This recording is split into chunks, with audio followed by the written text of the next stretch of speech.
We were using an external designer called Paul Brooks, and we employed him 3 or 4 days a week, oddly enough, in this building where we are just doing this interview. It was our design studio at that point, and I can remember we were asking him to work on a special stacking chair, and he'd been working on this for some weeks, and then he invited me to come and view it. He said, "What do you think of it?" I said, "It's crap."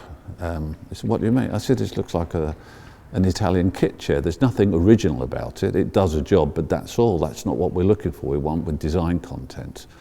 So he wasn't very happy. And I went away and I came back with a few days later, whatever, and I gave him a piece of wood that was shaped like a triangular piece of wood, and each of the flats of the triangle was slightly curved. I said, "I want you to build it around that." And he said, "Well, why is that?" I said, "Well, all these type of chairs are either square tube, round tube, or something called flat oval. And we want something that is another level."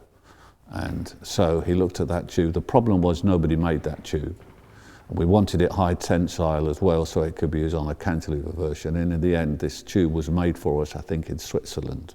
From that point, Paul Brooks deserves every credit for what he did. And the beauty of the chair is it's still made to this day. We've sold, 750,000, I think we just got past that. It's incredibly strong. There's lots of variations, and all of the welds are hidden under the seat.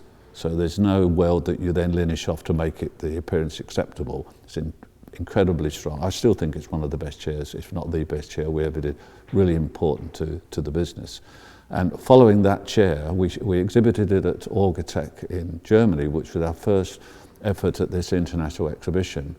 And to our amazement or surprise or pleasure, 3 or 4 international companies wanted to license it. And so, it just demonstrated to us the importance of good design.